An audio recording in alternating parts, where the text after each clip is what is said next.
Is here. What up, y'all? We are here. I'm a little late, but hey.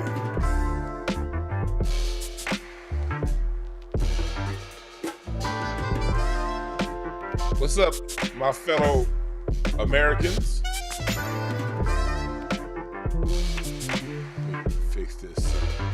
I ain't been able to talk to y'all in a while. We about to talk about it now. America. There's like a cultural shift going on right now in America. There's this cultural war we're in right now is shifting. And I just want to make today we are doing an observation show. Right? We're observing just some of the title shifts going on right now socially. Make sure y'all share this. What I'm doing right now is I'm copying the link. I go to my Instagram, go to stories. I got like a link. I got like a picture of the thumbnail. And then link, paste.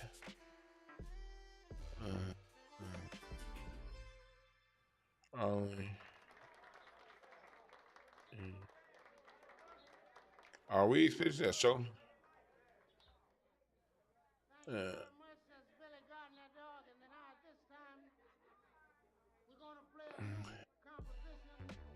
All right, here we go. I just put it in here. All right, cool. I just shared it to my Instagram and my Instagram stories. We live now. We live now on YouTube. Let me put it up over here. All right. Live now on YouTube. Paste. There with the link. And y'all need to be doing this shit with me, all right? I'm doing this with y'all. I just put it up on my Facebook. And then now, let me make sure it's over on, yeah. Live now, YouTube. All right, cool. All right, so we did all that now. Now we can get to business. First off, I want to say, get your t-shirt right now at dwanb.com. Juneteenth is the real Independence Day. So y'all see the t-shirt? 6/19/1965, 1865, I should say. Juneteenth is the real Independence Day. That's up now on dwanb.com. That's up on my website right now. But what's up, everybody in here? Mini FBA, what's up, Torian? What's up, Black McBain? Markeith, Jordan, Damon, Kendall, what's up, everybody? So let's get into it. Let me change my music up, and then we about to get started. The question is right now, are we experiencing a culture shift in America? And this is the reason why I'm having this topic today. It's a lot going on. Alex Jones lost his studio, or is losing his studio. You have that going on. You have Donald Trump recently getting getting convicted. What's his name? Former New York Mayor Rudy Giuliani, that thug Giuliani is getting it every which way from Sunday right now. They're saying that he might have to go. He's losing all of his money. They're saying he lost all of his money because of all the trials and tribulations he's been through. What's his name? This is the studio right here. Here it is. This is the tweet that brought this to my attention last week, and I was going to talk about this. This tweet right here by Matt Wallace, an internet suspected white supremacist. That I say suspected, but based off the way he moves, I'm fairly secure within my suspicions. And so anyway, look at this tweet that he had put up. This is a guy who's always pushing white supremacist points of views on his Twitter page, Matt Wallace. The federal government seizing Alex Jones' studio in Austin. Donald Trump being convicted of 34 made-up, according to him, made-up felony charges. Giuliani's wealth has been wiped out, thank God. And Enrico Tarrio has been sent to prison. The United States is no longer a free country. And this right here is the part I wanted to point out. What do you mean by the United States is no longer a free country? Free to do what?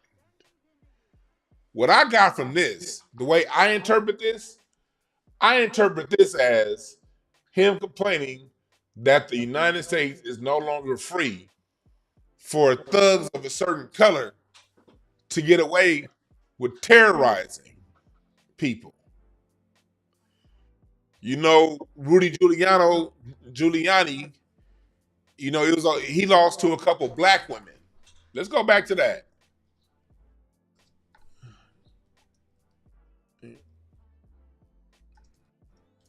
Let me put that title in here.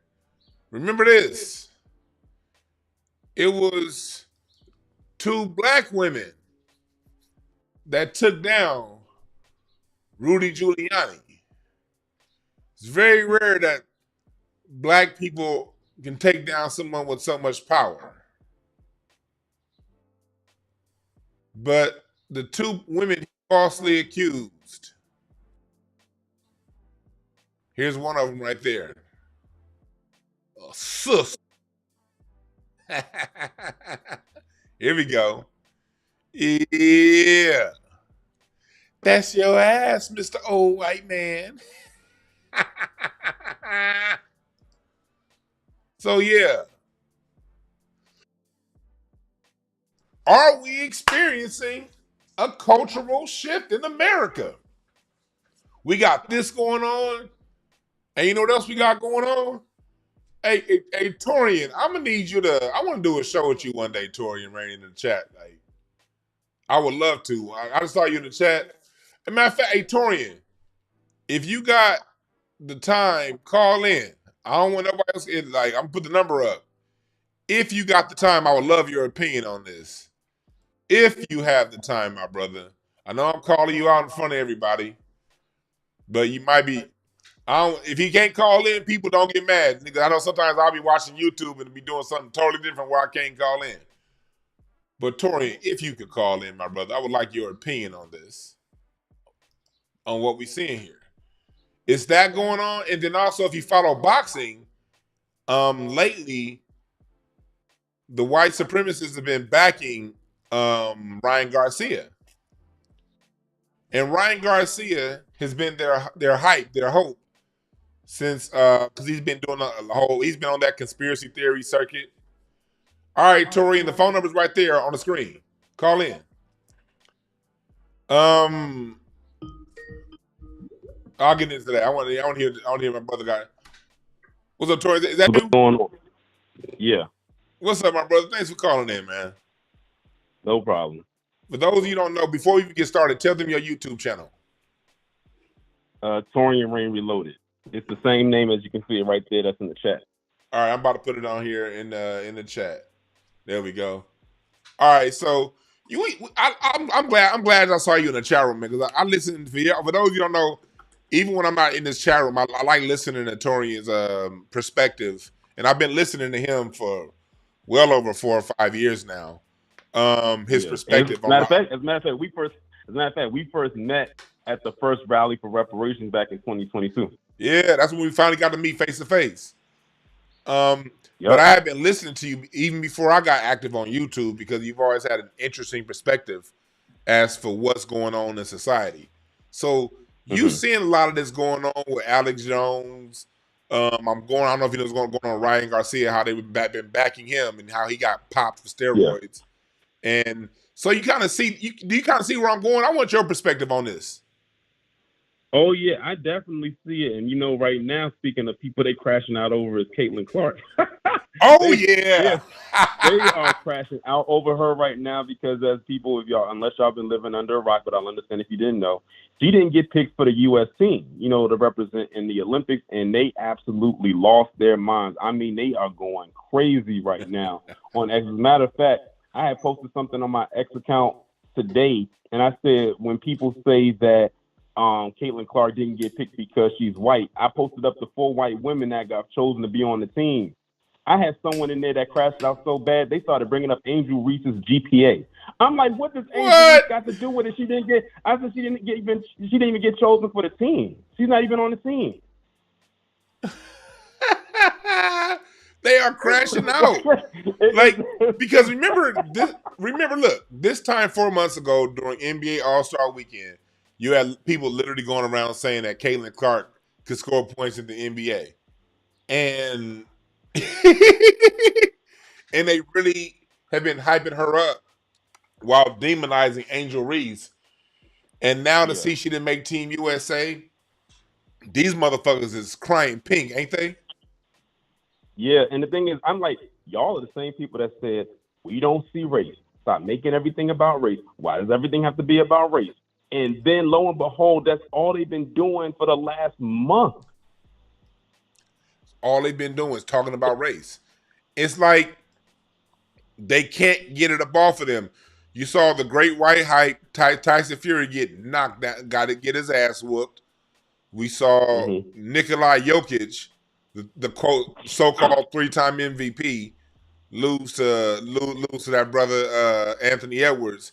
How do you think? What do you think the temperament of white America is right now? Man, they are on edge. They are on edge right now, and they don't know what to do. I'm like, you know what? If us as foundational Black Americans, if all we had to worry about was something like this, we would probably be in a very good position. Right. Y'all have the privilege to crash out because someone who's white that you like doesn't make the Olympic team. You have the privilege of having someone who has 34 felonies and still can be on a ticket to run for president. You have that. Us, on the other hand, not so much. You have the privilege of a politician like Giuliani who's gotten convicted every which way, left, right, from Sunday for over the last 10 years and still be a free person, while we have people like Kwame Kilpatrick and Ray Nagin, and not to say that they're the most upstanding people, but they got to go to jail when they do something wrong. And also, like, my nickname for I got 2 nicknames for Rudy Giuliani. The first one is Fuliani, and the other one is the Gargoyle. You can't tell me that man doesn't look like one of them gargoyles that you be seeing on them cathedrals. God, he looks like a gargoyle. You're right about. Let me put this picture of him up. You're right about that. He look at him. Look at his face. Like Rudy Giuliani, he looked like he has like sex with Muppets when nobody's paying attention. Like he just looks like a straight up weirdo. Like he does weird things like that. Like this dude does like he does. He look like remember the old two men on what are they called? The 2 hecklers. What was their names? Yeah, this dude Giuliani, and you see how he's crashing out, don't you? Yeah, I thought it was so funny that they served him papers at his birthday party. I said, they are so petty for that. They said, we got to find a place where we know he's going to be at. So let's go crash his birthday party and say, hey, by the way, here's another gift for you. You've been served. That's how you know the old white man treatment is like the white men in the 2020s aren't being treated like the white men we grew up watching being treated, are they? It's a different world. It's kind of we weren't seeing them get served like that. And also, one name I want to bring up, he got his name taken out the lawsuit, but Lucien Grange, the CEO of Universal Music Group, he was implicated with Puffy originally. Whoa, even though he got his name taken out like 2 weeks ago, the fact that it happened. Exactly. And I think it's also because we are in a time where everything is digital, like everything is online, so you can see it. Everything is out there. Back then, when we were growing up, they had to do some digging to get stuff like the stuff they're getting today. Now everything is so fast. It takes nothing if you have a good person who is well versed in getting that type of information. And sometimes some people who are on a low level can find it if they just stumble across something. Internet sleuthing is real. Like, it's like people can't do these things that they used to do and just walk around with the chin up like nothing, no one's gonna find out.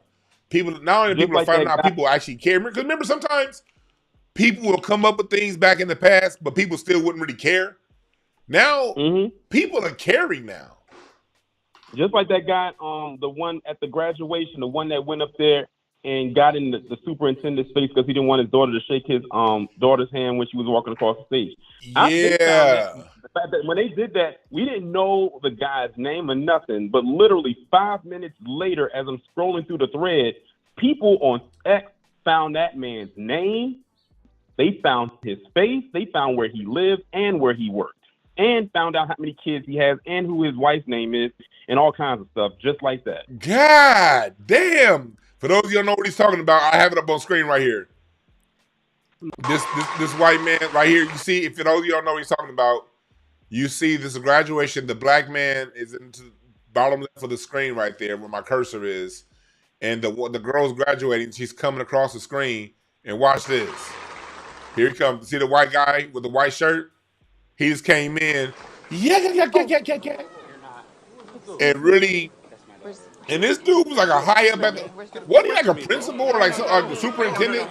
He was a superintendent. Superintendent, yeah, that's the highest of the highest for a school district. Yeah, exactly. He's the boss of everyone in that county as far as the schools go. And look at that girl. Look how embarrassed she is. Yeah. He ruined that moment not only for her but for everybody that was graduating. Yeah. Imagine your name having to be called after that. You know what we see right here, in my opinion, dog? We see a system cannibalizing itself.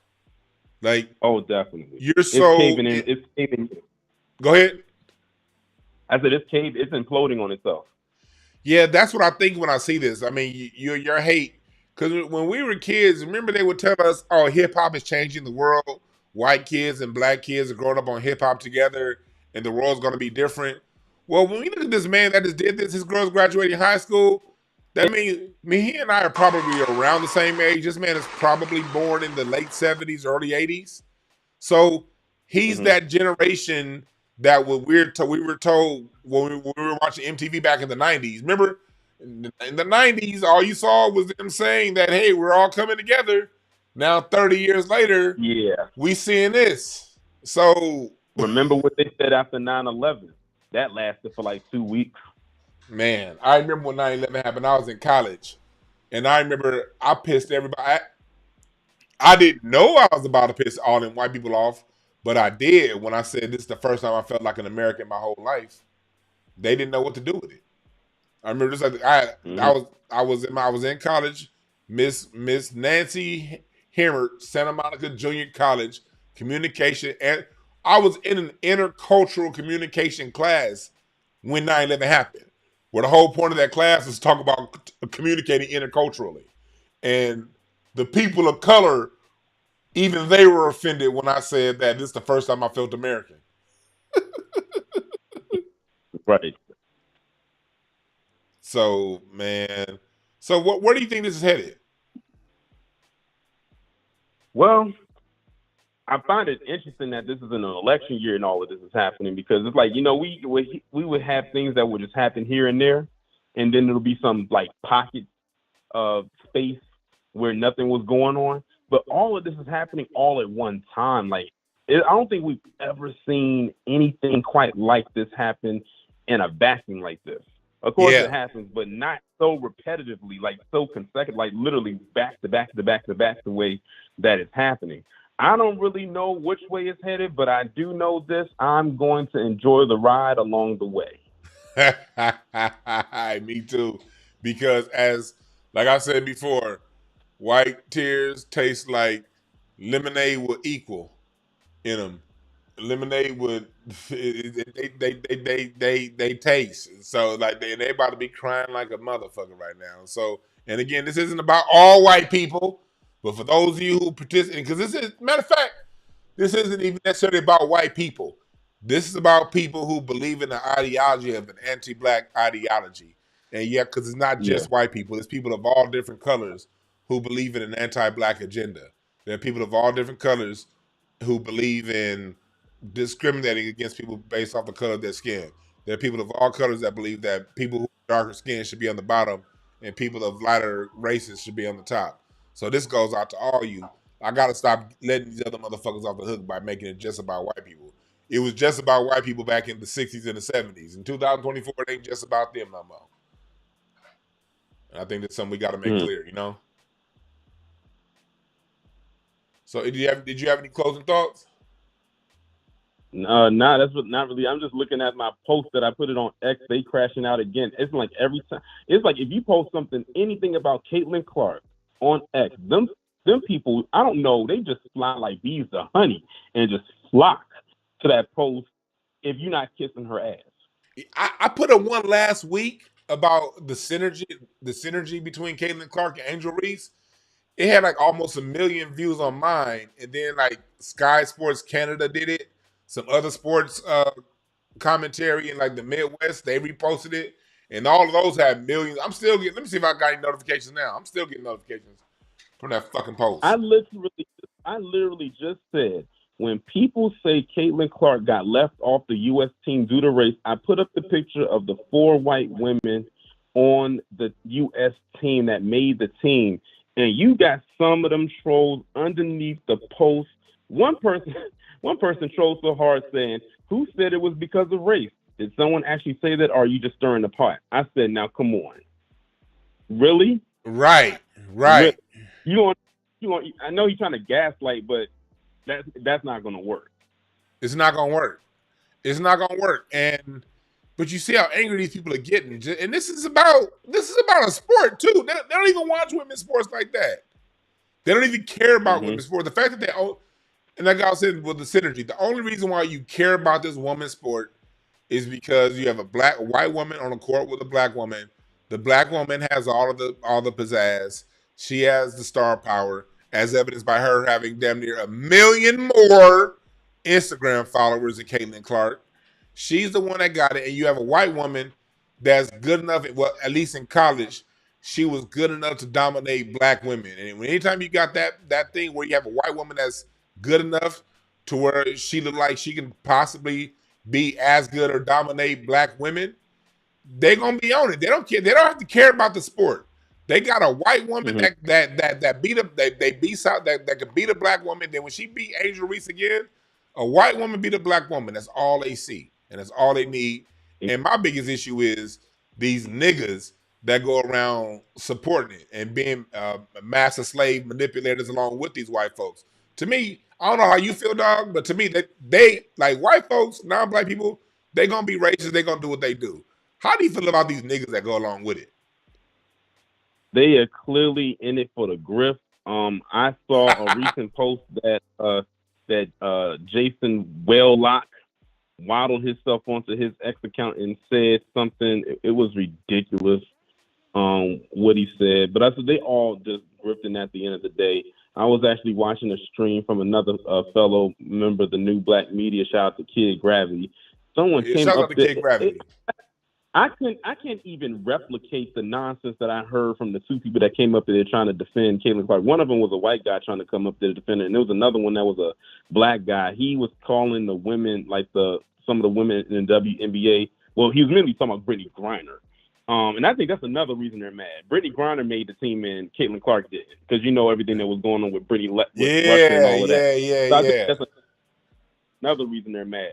But calling them thugs and all types of stuff, calling them, lesbians and studs and butch and another B word that I won't say on here, but you know what I'm talking about. I mean, they was going in.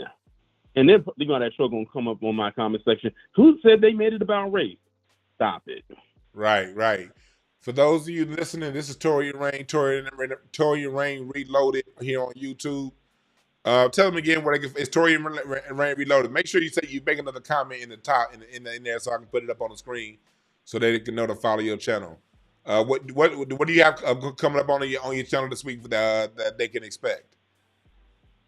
Well, I got the poll on my channel. Usually what I do is I put a poll on the community tab so people can see what videos I have coming up for the week, and I let them vote the order of what they're coming up in. But I have a video coming up about the Democratic shills trying to convince Cardi B to walk back her statements. Oh, yeah. That's a good topic. So I'm going to listen to that one. So I got the video coming up for that one. I got the one about Maya Ponsetto. She was the quote-unquote Soho Karen. They dropped the hate crime charges against that woman. The one that tackled that boy over that iPhone she thought got stolen. You remember her? Yeah. Yeah, they dropped the hate crime charges against her. Okay. Then I got my I got the video coming up about Kathy Hochul and the comments she made about black kids not knowing what a computer is. And some other stuff. I got some lives coming up this week as well. So I got quite a bit of stuff coming this week. So y'all see Torian's channel right here on the screen. Make sure that y'all click on it if you're not currently subscribed. If you are subscribed, please hit his notification bell if you are subscribed so you can get notifications to when he does go live. And support his channel, please, because Tori's been bringing the real deal. He always has interesting topics. He always has things that, even though I may not comment, because I'm really bad at watching videos live. I still be watching, and you always still putting stuff out there that spurs thought. So keep doing what you're doing, my brother. Appreciate it. Thanks for letting me come up. Yes, sir. Yeah, that's Tori and Rain Reloaded, man. That brother be having some interesting topics. He be having some very interesting topics over on his channel. And it'll be some shit like, and then sometime on his channel, he'll bring us some shit that we missed, like that maybe happened 3 or 4 months ago. Like I may have seen the headline, but he'll come up with a perspective on it. You'll be like, yo!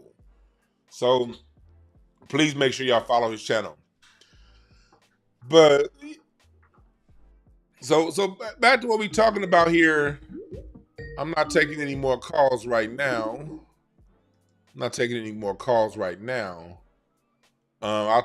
may take some later, but I just wanted to talk to Tori because I was glad to hear I wanted to hear his perspective on this because we see this going on right now in America. We see what's going on with Alex Jones in his studio, and they were getting behind Ryan Garcia, and then he popped dirty for drugs. And then last night, Ryan Garcia was arrested for vandalism. $15,000 worth of vandalism. And it was just reported last week that both Ryan Garcia and Devin Haney both said that they had not gotten paid yet for their fight. Their fight was this past April, and it's June 9th, and they still haven't gotten paid. So, what day was that fight? Was it April or was it May? March? Was that fight, it was in New York. April 20th, it was a 420 fight. Yeah. They still haven't gotten paid for that. Well, anyway, we see that Ryan Garcia was arrested last night in Beverly Hills for vandalism. $15,000 worth of vandalism. I appreciate that, Sunshi. Thank you. I much appreciate the super chat. Thank you for your continuous content for Black Empowerment. Much love. I appreciate that. Let's see. I like to go back in history. Speaking of Black Empowerment, and then we're gonna go in and talking about where we're winning. So we've been talking about what's going on with them. Now we're about to transition into where we're winning as a culture and the power of Black Music Month. But before I transition into that, I always like to go back and do a little bit of history. This is just historical, right? I'm just giving y'all historical perspective coming up here. Let's go back to the word vandalism. What is vandalism? Let's go.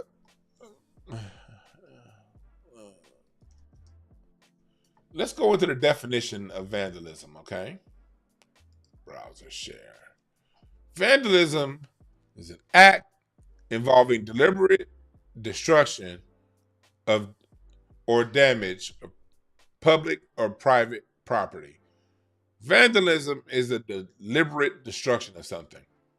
Where does the word vandalism come from? It comes from the roaming tribes of Europe, the Vandals tribe. One of the tribes of Europe during the times of the Roman Empire were the Vandals, the Visigoths, the Anglos, the Saxons, the Vikings, the Huns. These are all warring tribes in Europe. And the Vandals tribe, they were so synonymous with wrecking shit and tearing shit. Did you know that the Holy Roman Empire had to pay the Vandals to stay out of Rome and stay out of destroying shit and destructive shit? That's how notoriously ruthless these groups of people were. And when Rome could no longer pay the Vandals to stay out, the Vandals ended up coming into Rome and sacking the Roman Empire. And then leaving into lawlessness throughout Europe during that time, up until the Moors came through and conquested Europe and brought some sort of law to Europe during the time of the Moors.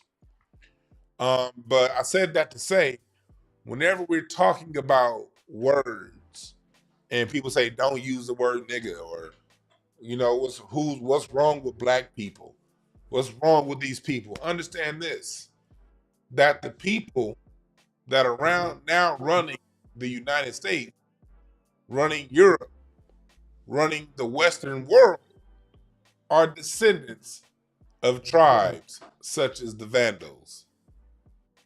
The United States is for the most part controlled by Anglos and Saxons, but the Vandals still hold key positions, as evidenced by the population of the United States being filled up by the prisoners of Europe, whether you're talking about the United States, Australia, and different places. So, just for historical perspective, not all white people. I'm not ever going to go down that road. But when you see the society itself acting in a very terroristic way, when you see American society acting in a way that's destructive and not constructive, understand that we're dealing with, in large part, descendants of the Vandals. That has been your Black American historical fact and discussion of the day. Now, let's get back into what we're talking about. So let's get into the empowerment side of things, how things are really going in America right now. There are a lot of good things going on right now for Black America. If you're going to look on the sports side of it, you got both Kyrie and Jalen Brown in the finals. And either way it go, you got two people who strongly represent Black empowerment that are going to have to get exalted and praised, regardless of how America and American media feels about these brothers. You got that going on in Black America. You have a lot of cultural wins that are happening right now, for small wins. Well, remember, it takes small wins to get to a big thing. Tariq Nasheed's new documentary, Microphone Check. If you notice, since Microphone Check has been out, they've been real quiet, haven't they? And when I say they, you ain't heard Fat Joe talking about music. You ain't heard Busta Rhymes talking about Black Americans ain't got no culture.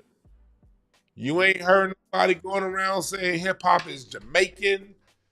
These people have been the silence has been deafening. The silence has been deafening. I want y'all to take notice of that. All it takes is a little bit of truth. All it takes is a little bit of truth to cleanse out a lot of bullshit.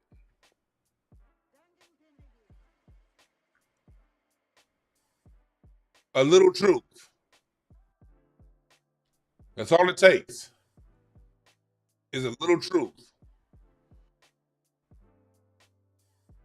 That's why we must continue it going. You know, that's why y'all gotta watch my documentary on my. If you haven't seen mine yet on my website, only place you can see it right now is at dwannb.com. It's the only place my documentary is available right now. I'm about to take it out because we're actively filming episode 2 right now on gospel. We're filming episode 2. We about to get into the gospel roots. We're almost done. We just need a little bit longer, a little bit more to finish it off. You get the GoFundMe right now. You get the GoFundMe right now, so we can finish this next episode off. We about to get into the gospel roots of all black music, so we really about to get into this shit.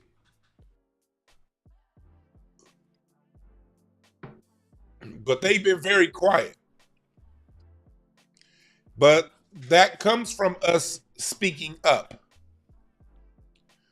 The only reason why these people have been able to dominate the conversation to the level they've dominated the conversation is because we, for the most part, culturally, we stay quiet.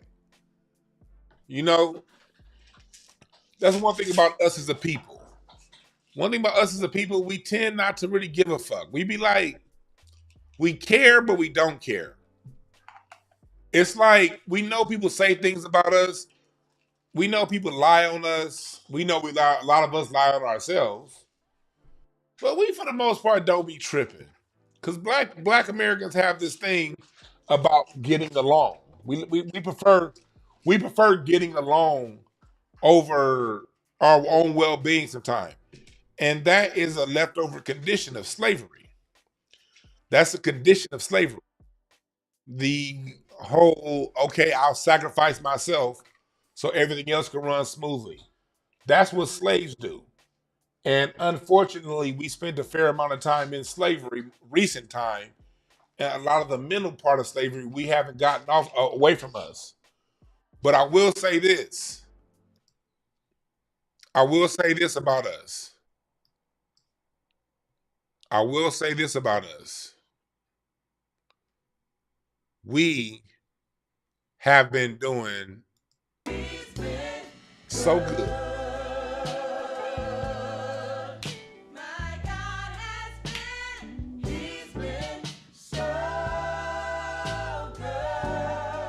And this is what I don't mean by that.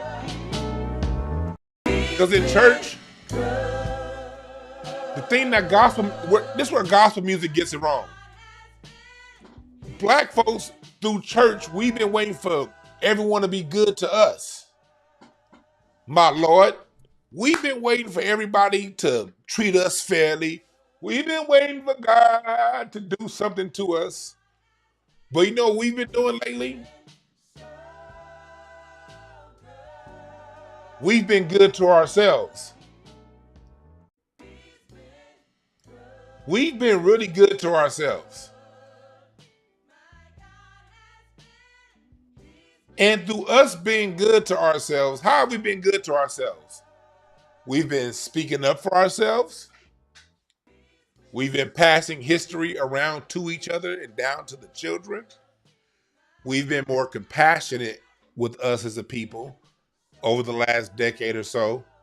We've been putting, for the last decade or so or less, we've been putting our political agenda first for the first time in a long time versus other people. And if you want God to be good to you, you got to be good to yourself. We ain't been waiting on God to be good. We've been good to ourselves.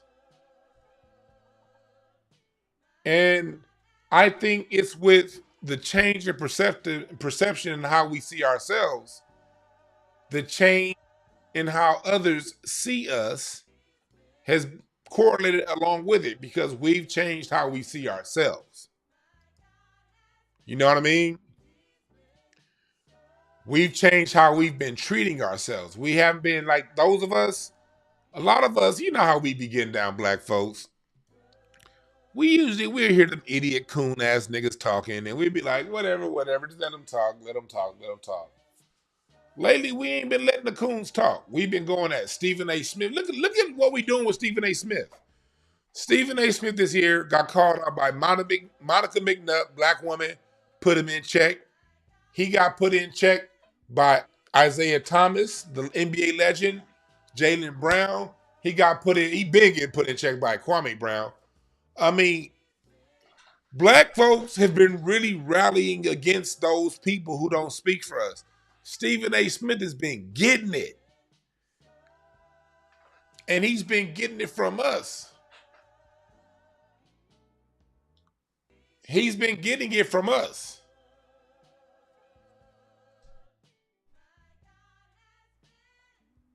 And that's how it has to be. We have to be the ones setting the standard.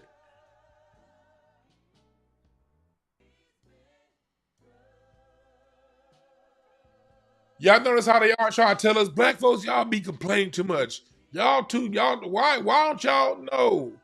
They don't like it because when we speak up, they know they have to shut up.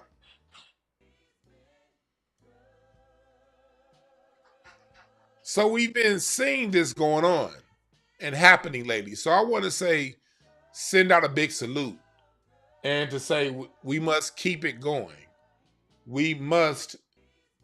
Oh, yeah, he also got put in check by Kenny Smith. Yeah. It's been a fair amount of people start checking Stephen A. Smith.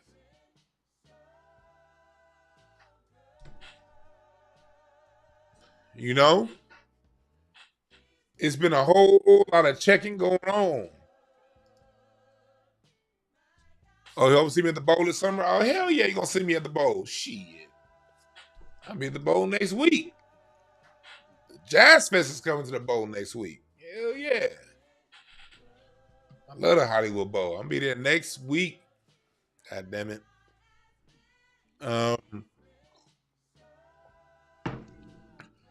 But I really think that what we're seeing here is a step in the right direction. And that transitions to the importance of Black Music Month. We are in June. And June is Black Music Month. Throughout the month, I know we're a little late in the month, but I kicked the month off doing a dedication to Frankie Beverly and Maze. It's on my Patreon right now. Our celebration of Frankie Beverly and Maze is up on my Patreon right now.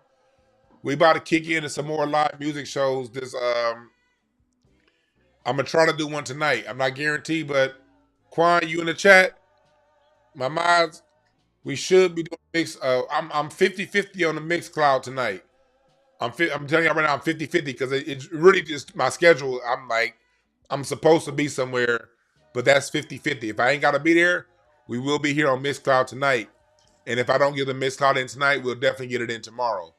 Doing some live music, celebrating Black Music Month all month long. This is Black Music Month. This is Pride Month. We take pride in Black Music Month over here. And that's what it is. This is most definitely Black Music Month. This is Pride Month, where we take pride in our Black American music lineage and heritage and music that we've created in the United States of America. So here at DWannB.com, we take pride in Black Music Month. Go to the shop right now. And we get your Juneteenth Freedom t-shirts. You get your Juneteenth is Real Independence Day t-shirt like the one I have on right now. Black American flag. Black Music Month is June. We also have children's sizes. People have been hitting me up, hey, what about children's sizes? We also have children's sizes. All right? And then also we got the Black American flag trucker cap.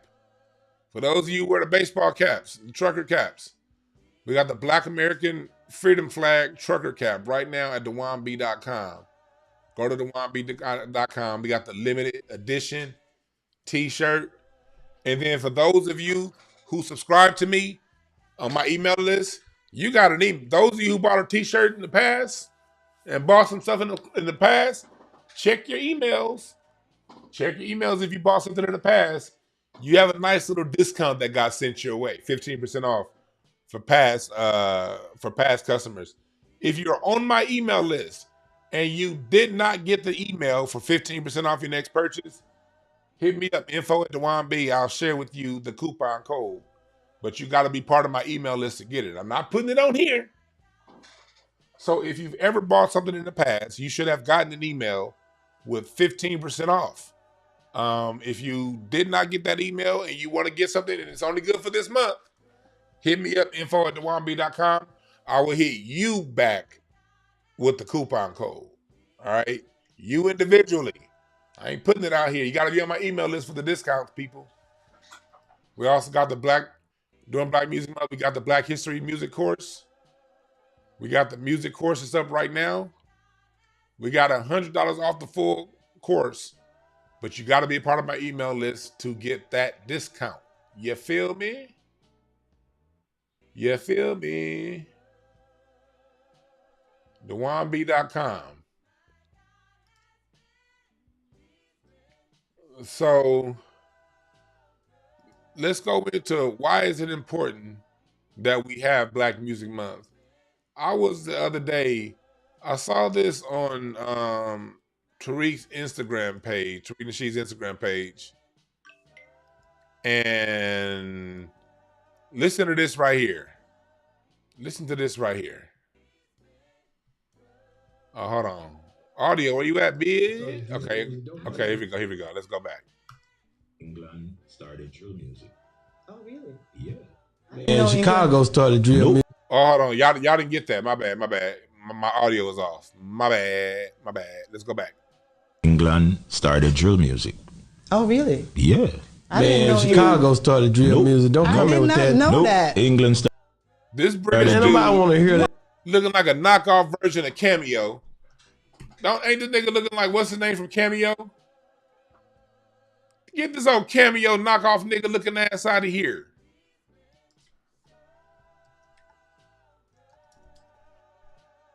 Get this Larry Blackman from Cameo.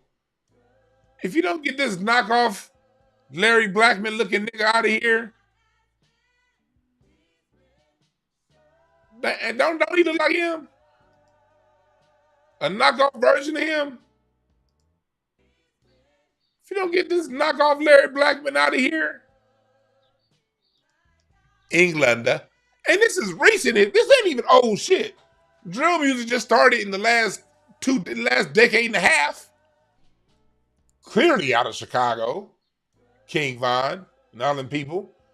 And this dude in real talk, looking like a Cameo knockoff, dressed like an American, gold chain, is trying to tell us drill music started in England. Let's keep going. No. You coming over here now? We about to have. I thought this was gonna be a good show. So don't come. You doing the same thing Miss Jamaica do. She come over here and she started taking stuff from America. No, let me teach you something that you never know. Try to break it down. No, let me teach you now. UK is the start of every culture, every pop culture. UK started the Afrobeat wave. Not Africa. The wave. The wave. The wave.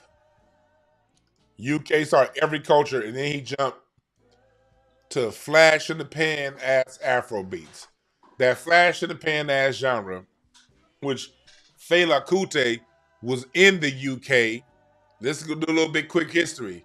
Fela was in the UK when he heard James Brown, when he heard Miles Davis' Bitches Brew, James Brown, I'm Black and I'm Proud, and said, I got to go to America.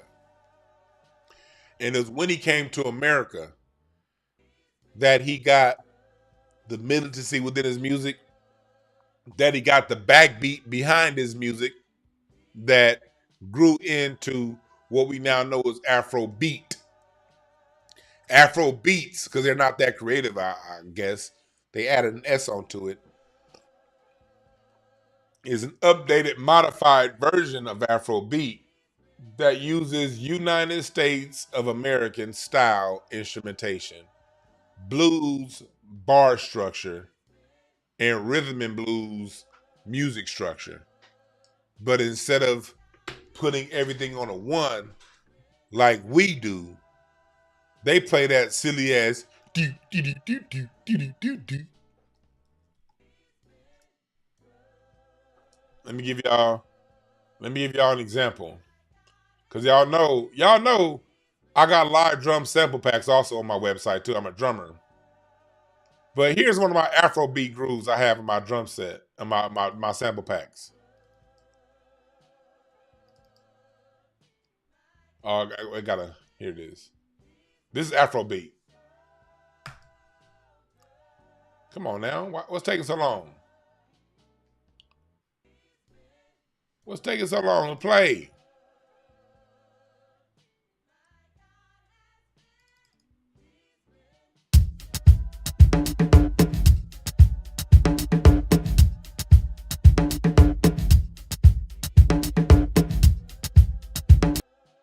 That's Afrobeat, you know? And being a Black American and this being our music, I can play it all. And if you want, if you're a musician out there and you want some live drum sample packs, this is me on the drum. This is me playing Afrobeat. Let's go back. This is Afrobeat. Him saying that is their culture that they spread across the world. This is an Afrobeat. This is an Afrobeat groove. Let me play another one. This is another Afrobeat groove.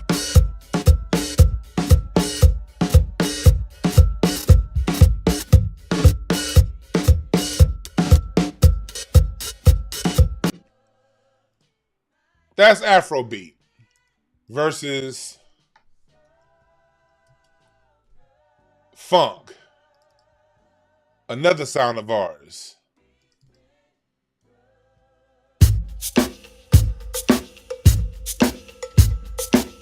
That's a funk beat. Y'all see the similarities, right? Funk is on the one. Straight up. Just straight up on the one, top to bottom, 1, 2, 1, 2. Versus their shit on the upbeat. Why did I play that? I played that because I wanted to show you in real time. And since I since I can't play nobody else's stuff, I gotta play my shit. And play another one, another loop. Oh no, that's an old loop. Cause some of the loops I have on here were not mastered right, so they sound like shit. But anyway, you can find the ones that are mastered right are all here on dwannb.com.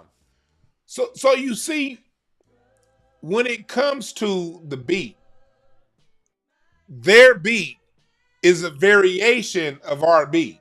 It's not an original beat. Because that drum set you see right there on camera, that drum set you see on that thing, that's my drum set. That right there is a Black American invention. So anytime you hear anybody from any culture using one of these things, drum sets, or something that mimics a drum set, like a drum machine, that's already you're dealing with a Black American culture. If you don't want to deal with Black American culture, don't get a fucking drum set or a drum set sounding machine in your music. Motherfuckers want to lie right to our goddamn face. Let's listen to else. What else does this cameo knockoff looking ass nigga have to say? The wave in terms of the acceptance on the West. Okay. UK started that wave. When it comes to your R&B music, most of your R&B. Oh no. The motherfucker is coming for R&B. We're not going to do that, bro. Listen to me. No, we're not You're going to do listen. that. Most of your R&B writers are from the UK. They might be.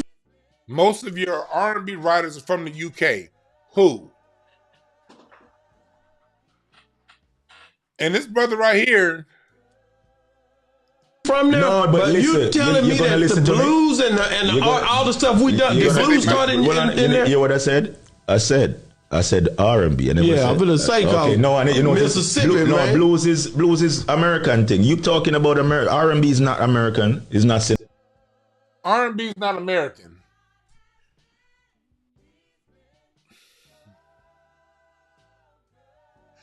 And this is the dangers of that hip hop talk. A lot of us are starting to know more and more about hip hop, but when we pull back from the scope of hip hop, a lot of Black Americans under the age of 60 aren't well versed in a decent conversation outside of hip hop. So this Jamaican British dude, the black man had a good retort, but it wasn't a great retort. It was an okay retort. He didn't really have much for him when it came to R&B. He basically allowed this guy to concede the point of R&B writers coming from England. Synonymous to America alone. It came from rhythm and blues. No, listen, it's really so just because it did come from rhythm and blues. That's the R. The R in rhythm and blues stands for the rhythm. The jazz rhythms combined with the blues song structure. Rhythm and blues, baby. So just because you name Without the blues, listen, none of this stuff would be out here. You know what America is good Ray at? Charles started today. You know America is good at? So hold on. America is the first place that had a radio station and music instruments. So now you're trying to go to radio instruments. The United States is the first place that broadcasts rhythm and blues, and it's the first place that had a drum set. The United States is the first place that had a bass guitar, electric bass. The United States is the first place that had an electric guitar, a keyboard. All of these instruments that go into rhythm and blues, yes. The United States is the first place those things came up. Hey, Charles, did you watch? England started drill music. Oh, really? So when it comes to R&B, the guy said the writers were from England. And I'm sure he's referencing Rod Temperton. Let's go into that. Let's say, because I love Rod Temperton as a writer. Let's go to the group Heatwave. Let's go into the group Heatwave, music group. Let's go into Heatwave, the band. Rod Temperton was most definitely the writer for Heatwave. Rod Temperton wrote I Want to Rock With You by Michael Jackson. He wrote a lot of rhythm and blues hits, Always and Forever. And he was white. From the UK. Well, I don't know who the fuck this is. That's a different Heatwave. Here's the Heatwave we talking about. Outside of Rod Temperton and their drummer, I forgot the drummer's name. He's a soulful ass white boy on drums. The rest of them niggas is from Ohio. Dayton, as a matter of fact.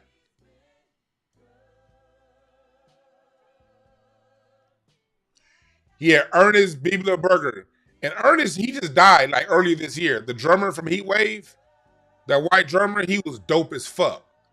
From Czechoslovakia. He just died earlier this year. But Heatwave was from fucking Dayton, Ohio. They were in the military and went out there and they were stationed out there in the UK, and they hooked up with Rod Temperton and they formed the band Heatwave. But the soul of Heatwave was still Black American, even though the writer Rod Temperton was white.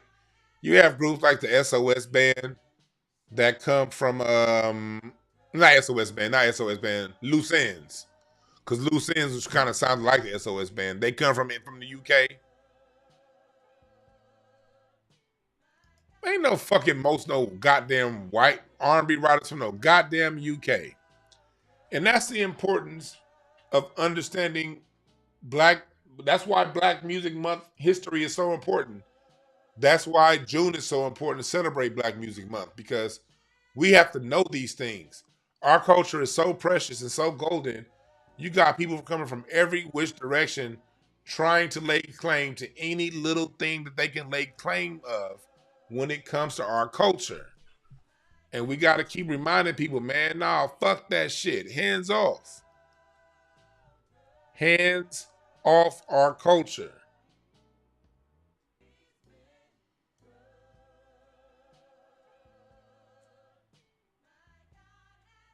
Hands off our culture.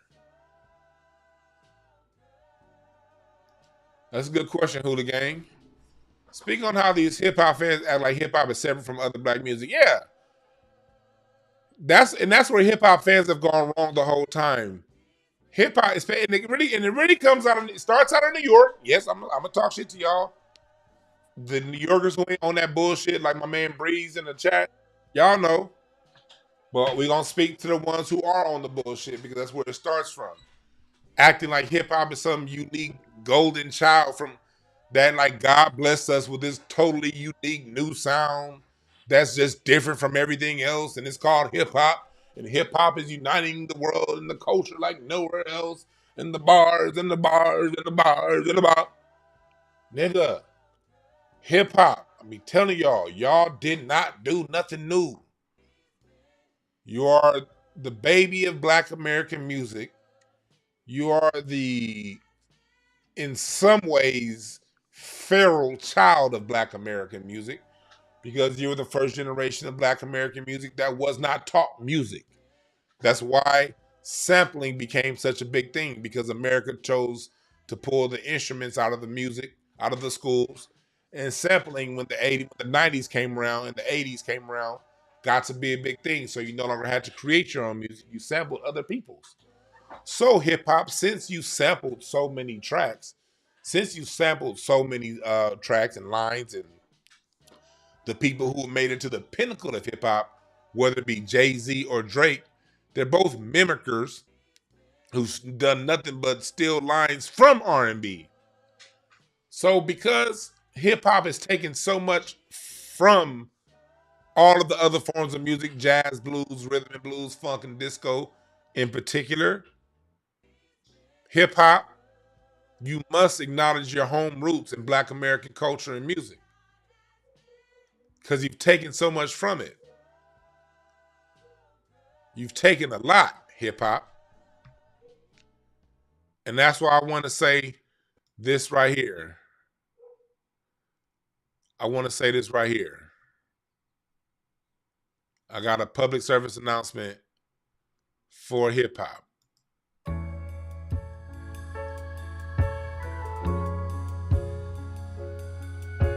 Don't be a hoe, hip hop.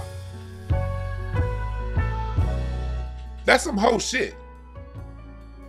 When the whole survival of your sound is reliant upon samples of your forefathers, and you act like those forefathers don't exist.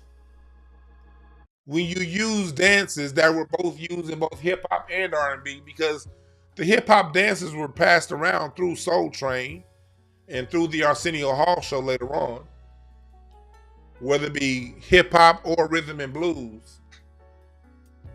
You can't rely on all that shit and act like you something special. Many of you ain't saying, yeah, y'all need to bring the altar call and repent. Shit. And that's where all of this confusion has come from. That's why it was necessary Tariq had to do microphone check. And that's why it's necessary I have to do my documentary, It's Bigger Than Hip Hop, the Black American Music Family Tree. Because you get so self-righteous and down into it, it's allowed other people to come steal from our culture because you try to take an aspect of our culture and make it selfish as if you did something on your own. Acknowledge where you come from.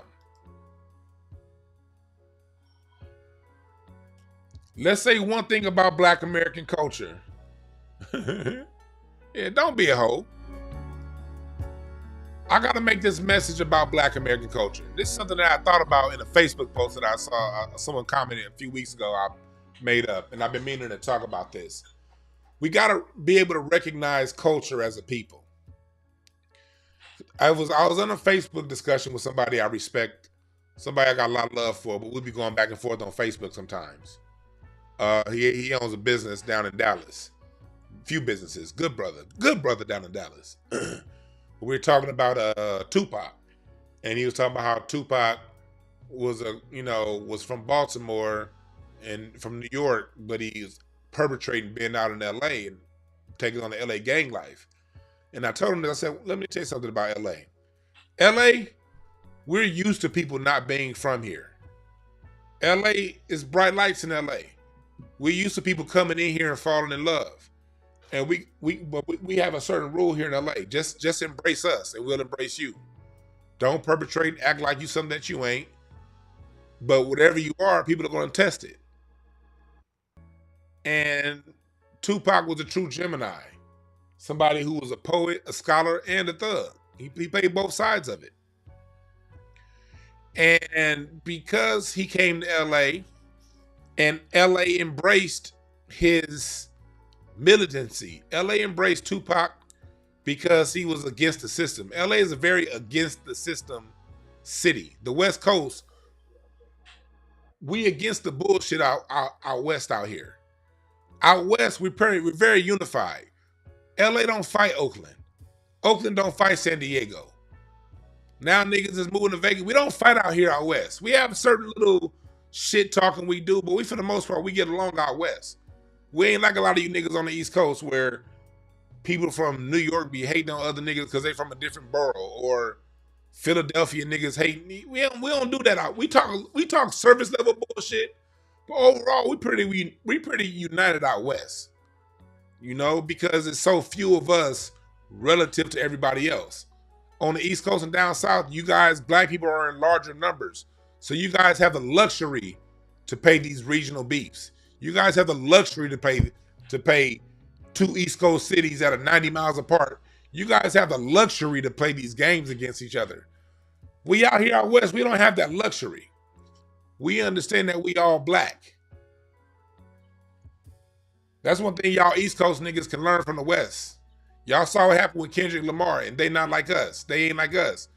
When Drake tried to come and get info and intel on Kendrick, and he tried to go to rival gangs, them rival gangs took his money and didn't give him shit. Because although niggas may be from rival gangs out here on the West, we unite when people from outside come around. And to tell you the honest truth, we'd like to be like that with the rest of the country. We'd like to be like that with New York. We'd like to be like that with Atlanta. We'd like to be like that with other parts. We are like that with Texas. Here in the West, Dallas, Houston, you ain't gonna never hear no LA niggas talk shit about Dallas or Houston. We had that kind of treaty with them, that kind of relationship with them. We would like to have that with everybody across the United States. But too many parts of Black America in the United States is in that tribalism bullshit.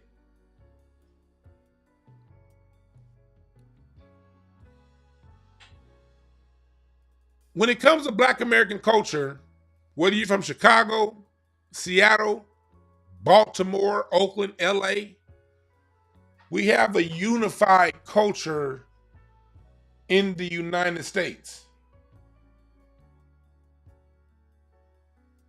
There's a United States culture that Black Americans from LA, New York, Baltimore, DC, Atlanta, Dallas, New Orleans. Oh, we also got a really good relationship with motherfuckers from Louisiana too in West Coast. We love Louisiana. Because Louisiana don't play tribalism games with us. If you don't play tribalism games with niggas out west, the West don't play tribalism games with you. Because we don't play tribalism games with each other. Oakland and LA, we tight like that. We don't play that shit. We cool with Chicago. We cool with Detroit. We don't play that shit. I know a lot of you Chicago niggas, y'all cool. Chicago don't be playing them games. Like Chicago let you know they from Chicago, but they don't really play that shit. Chicago niggas play y'all games with Detroit.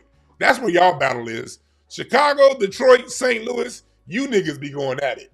We out here out west, we get along with all you niggas.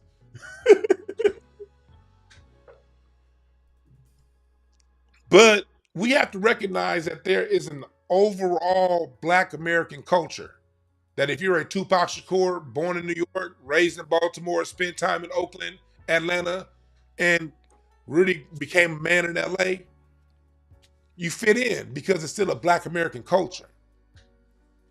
And we have subcultures that change city to city, borough to borough, county to county, state to state.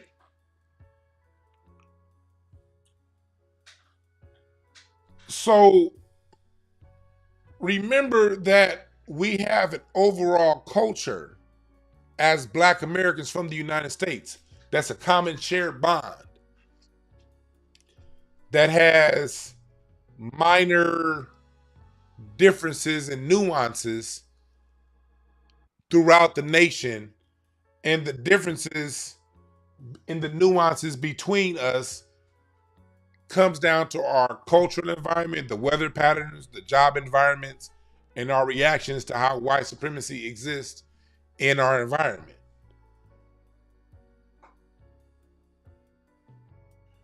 And you always get these fucking idiots in the chat that don't know shit about the West.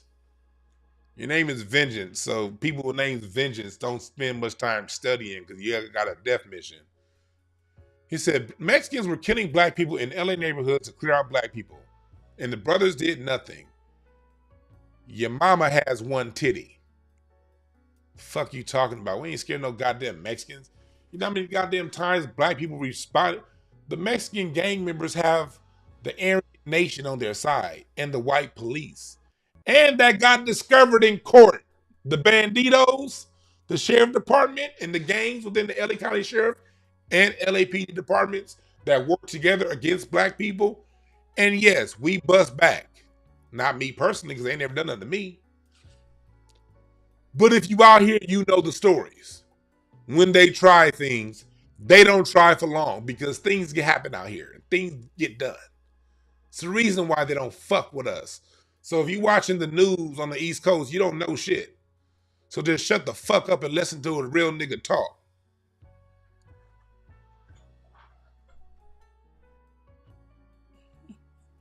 Niggas over around watching the news. This black people don't. Right. Because when black people respond and when black people get justice, white media is going to make a big deal about it. You fucking idiot. Since when have black people got justice on our own and did anything and white media told your dumb ass that's what happened? Media always talks about when our back is against the wall. Never how we push it off. The same way, when you listen to the civil rights movement, they'll talk to you all day about all the black people that got harassed. They'll talk to you all day about all the black people that got screwed over and messed up. But they won't talk to you at all about the black people who shot back and the black people who were just a handful of us got these people up off of us. They never tell us where we win. Fucking idiot. So shut up and listen. Fuck out of here. We don't play that shit in LA. We do not play that shit here. That's why the Mexican gangs have to get link up with the white supremacist groups. The white supremacists are too small. The Mexicans have the biggest numbers out here. So the white supremacists do their work through the Mexican gangs with the help of the police department. Go look up the lawsuits. Go look up the Rampart Division scandal.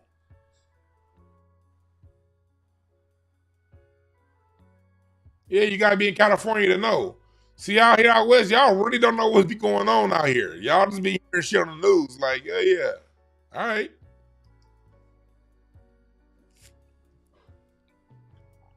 But I'm saying that to say this. As a people, we got to understand that there's a common cultural bond between black Americans. No matter what city you live in, no matter what city you're from, there's a common cultural bond that has slight variation city to city, state to state, county to county, borough to borough.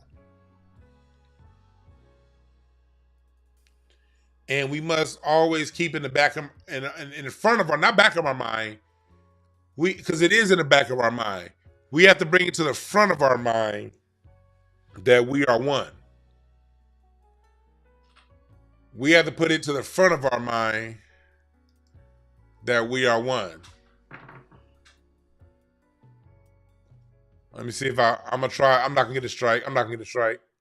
Y'all know this song. That's it. I don't want to get a strike.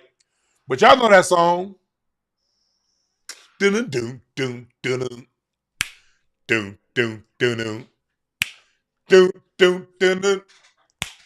Can't understand why we treat each other in this way. Taking the time with the silly, silly game we play. Frankie Beverly and Mays told you, nigga, we are one. We are one.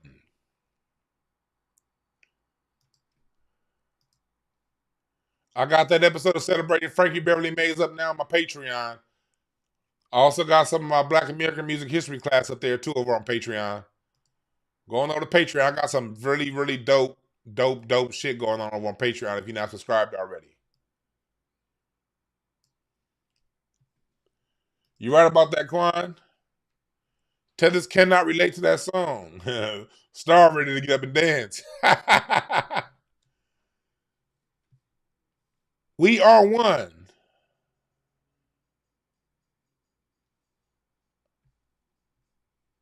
We are one. Y'all know that song. Y'all know that song. And when we get to the point to where we realize, now ain't nothing wrong with talking shit, you know, talk shit about cultural differences, you know? There's nothing wrong with that.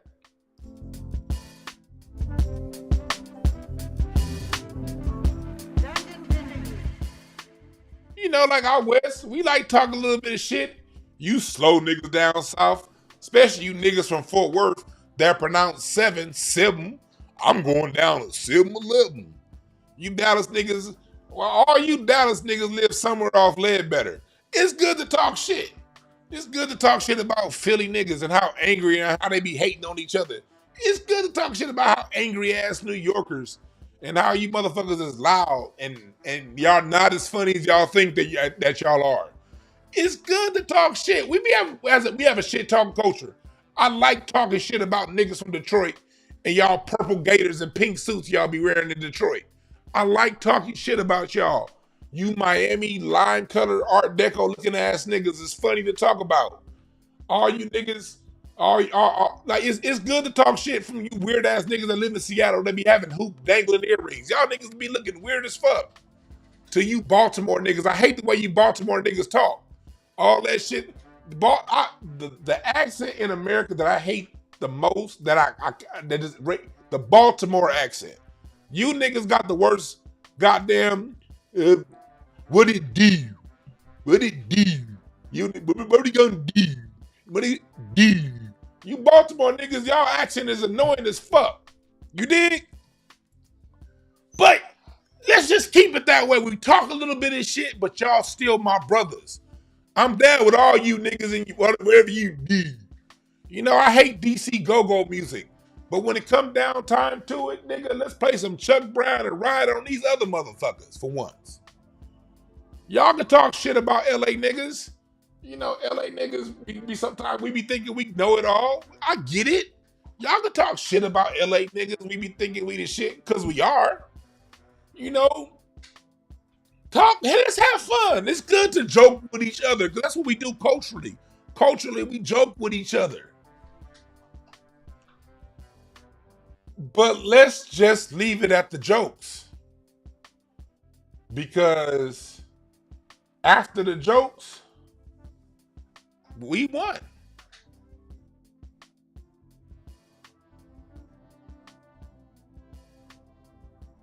We are one.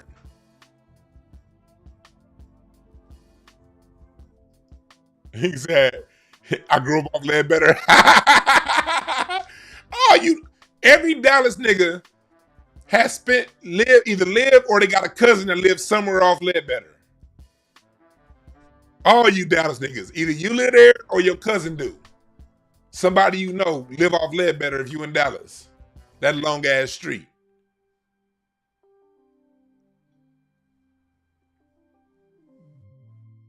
You know, Atlanta, you know, I love Atlanta people. Y'all, but it's something in that water in Atlanta because it seems like, remember, and I'm just not to you original Atlanta, but somebody when people move to Atlanta,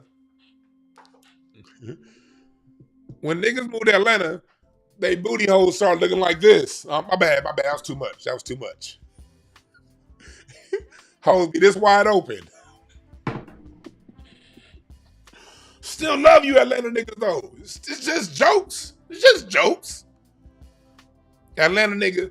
Atlanta, I heard, nigga, Atlanta got so bad, nigga, is Freedman, Atlanta people, is Freedman still open? Shit, Freedman's might have to start selling high. You got Freedman selling size 15 high heels now because you Atlanta niggas.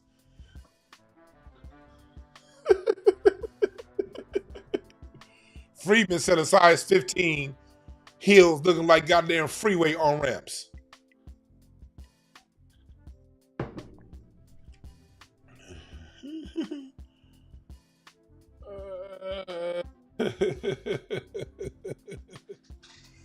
It's good to talk a little bit of shit, man.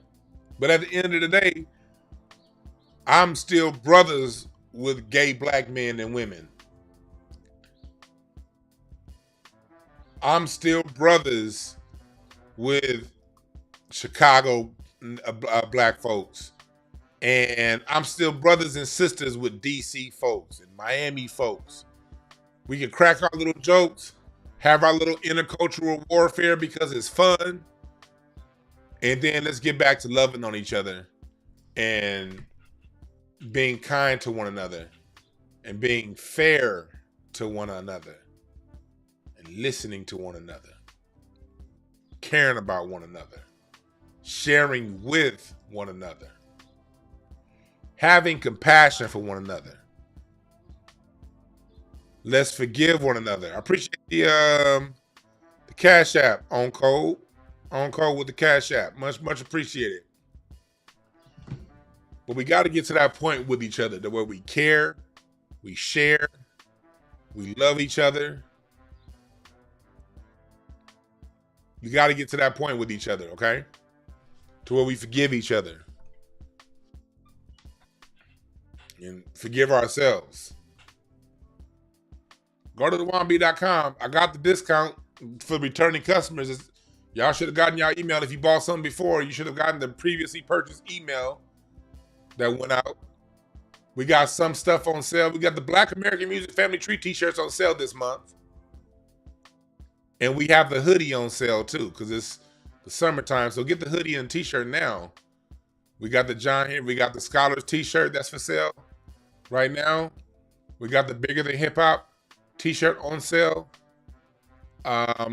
We got that. We got the Mothers of the Movement t-shirt is on sale right now. General sale for everybody. The Hotel Pitch t-shirt is on general sale for everybody. I got my live drum sample packs that are out there for digital download. And we got our courses. $100 off. Thank you for the 6 people who done bought it so far. The 100 Years of Black American Music History 8-part course. $100 off for those of you on the email list. So if you want to be a part of that and you're on the email list, check your emails. You dig? And for those of you who are non-black, look, I'm not as extreme as a lot of other brothers out here. I can accept and love anybody, but I will not accept you and love you if I have to minimize myself to be around you. Acceptance and love is me being my full self, expressing my full humanity, while you be yourself and you express your full humanity.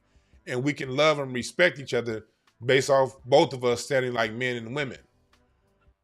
If your respect requires my blackness to subdue itself, if your respect requires me to deny my blackness, if your respect and acceptance requires us to sit around and say, act as if black people shared our creations in hip hop and jazz and in music, if your acceptance requires me to minimize and give up something of myself in order for you to feel better, that means you don't accept me. Because if you don't accept me in totality, you don't accept me at all. I'm not going to allow you to accept a piece of me where I have to minimize my acceptance for you and I to be friends. I'm down to be friends with everybody. And I'm friends with people who, one, love themselves and love their own culture. Love your culture around me. Express your culture. I'm not intimidated by your culture. Be proud of your culture. Be proud of where you come from. Be proud of your family. Be proud of who you are and where you come from. And expect the same from me. And if we can have that mutual respect, we can get along famously. I don't care what your background is. And the same thing goes for you niggas. I can't hang out with you just because you black. If you black and you don't like being black and you hate yourself, and the first thing you want to do is be unforgiving towards other black people while being ultra accommodating to everybody else, we skin folks, but we definitely ain't kin folks. I'm not kin folks with somebody who don't like where they come from. I'm not kin folks with somebody who has disdain and does things to undermine his own people. I'm not kin folks with people who got to minimize, who feel they have to minimize themselves for other people to accept you. We ain't kin folks. I still love you, and I still love you now, but I'll love you from a distance. I'll love you from afar. We ain't the same. You got to be on the train of self-love for us to be around, because if you don't love yourself, that means you'll do anything for love from other people. And that's just how it works. Everybody needs love. Remember what the Temptation said, everybody needs love. You need love, and I need love. Everybody needs love, oh yeah. Either you gonna give it to yourself, or you're gonna seek a lifetime of validation trying to earn it from other people. And if you try to go around earning love from other people, you're susceptible to anything those other people require of you to get that love. That's why it's important that you love yourself. All right? Black Music Month. Celebrate Black Music Month. I'll be speaking at Sony Music on Thursday, talking about Black American music at Sony this coming Thursday. And then next Sunday, I'll be on Juneteenth. If you're in LA, I'll be back at Top Golf on a Q&A panel talking about the importance of Juneteenth. So get that. I'm in the metaverse. Follow me on Meta World Dwann B. Search up Dwann B in the metaverse on Meta World. If you have Oculus glasses, we're gonna be kicking it in the metaverse. All right. Shouts out to my man Amir in the chat. You're not drunk today.